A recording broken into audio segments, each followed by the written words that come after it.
क्या आपने ध्यान दिया है पिछले कुछ वर्ष में फल बेचने का पूरा व्यवसाय मजहब विशेष के कब्जे में चला गया है। कुछ शहरों में अपवाद अवश्य होंगे, लेकिन बड़े शहरों में इसे स्पष्ट रूप में देखा जा सकता है। कुछ हिंदू दुकानदार ठेले पर फल लिए घूमते दिख जाएंगे, लेकिन फलों की अधिकांश बड़ी और पक्की दुकानें भाईजानों की हैं। देसी विदेशी, मौसमी और बेमौसम फलों की पूरी रेंज मिल जाएगी। बहुत व्यवहार कुशल, मृदुभाषी और भाभी जी भाई साहबों के लिए स्पेशल डिस्काउंट देने वाले। लेकिन क्या आपने कभी जानने का प्रयास किया कि यह सब कैसे हुआ? क्या हिंदू फल बेचने का व्यवसाय नहीं करना चाहते?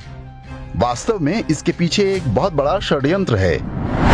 देश की कई फल सब्जी मंडियों पर बीते कुछ वर्ष में मजहब विशेष का एकाधिकार हो चुका है। भरोसा ना हो तो कभी अपने शहर की थोक मार्केट का चक्कर काट आइए। कारोबारी कब्जे की शुरुआत बड़े ही प्यार और भाईचारे के साथ होती है। मंडी में थोक कारोबार करने वाले भाईजान छोटे हिंदू दुकानदारों को उस भाव पर फल बेचते हैं जो भाव चल रहा होता है, लेकिन अपने मजहबी भाइयों के लिए थोड़ी कम कीमत लगा देते हैं। उन्हें इस नुकसान की भरपाई कैसे की जाती है, यह जांच का विषय है। प्रभाव यह होता है कि एक ही फल मजहबी ठेले पर सस्ता और हिंदू के ठेले पर महंगा हो जाता है। ग्राहक को सस्ते से मतलब होता है और वह हिंदू दुकानदार को कोसता हुआ चला जाता है और भाईजान की दुकान से खुशी खुशी फल खरीद लेता है। कुछ दिन संघर्ष करने के बाद हिंदू फल विक्रेता को अपनी दुकान बंद करनी पड़ती है। वह समझ भी नहीं पाता कि उसके साथ क्या खेला हुआ।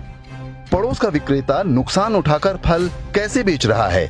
जब एक बार उसकी दुकान बंद हो जाती है तो भाईजान के फल फिर से बाजार भाव पर आ जाते हैं। फिर सारे मिलकर हिंदू ग्राहकों को ऊंचे दाम पर लूटते हैं। मंडी में जो सेब 50 रुपए किलो हो, फुटकर उसकी कीमत 100 से 200 रुपए तक कुछ भी हो सकती है। जैसे ही छोटी जगहों पर फल विक्रेता स्थापित हो जाता है, वह बड़ी मंडियों में केवल व्यापारी से ही सामान खरीदता है। परिणाम यह कि मंडी में बैठे थोक हिंदू व्यापारी को भी कारोबार समेटकर कुछ और काम धंधा पकड़ना पड़ता है। कभी आपने सोचा कि जब अधिकांश फल और सब्जियां हिंदू उगाते हैं तो फिर उसके व्यापारी ही क्यों होते हैं? मंडी में होने वाली मजहबी गुटबाजी का अगला शिकार होता है किसान, जिसे अब उपज खरीदने के लिए ब्लैकमेल किया जाता है।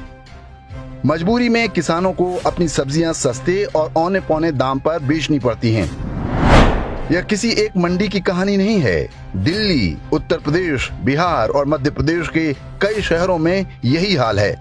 अधिकतर मंडी समितियों के अध्यक्ष हिंदू हैं, लेकिन वे पैसे या किसी अन्य लालच में चुप हैं।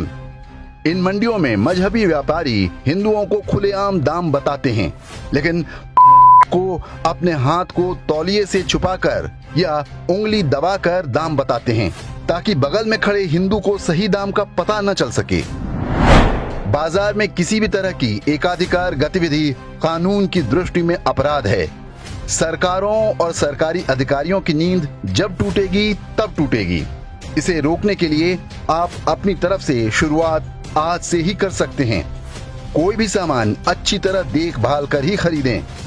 सस्ते के चक्कर में किसी गरीब की रोजी रोटी पर लात न मारें। आप सतर्क रहेंगे तभी आपके बच्चे भी सुरक्षित रहेंगे।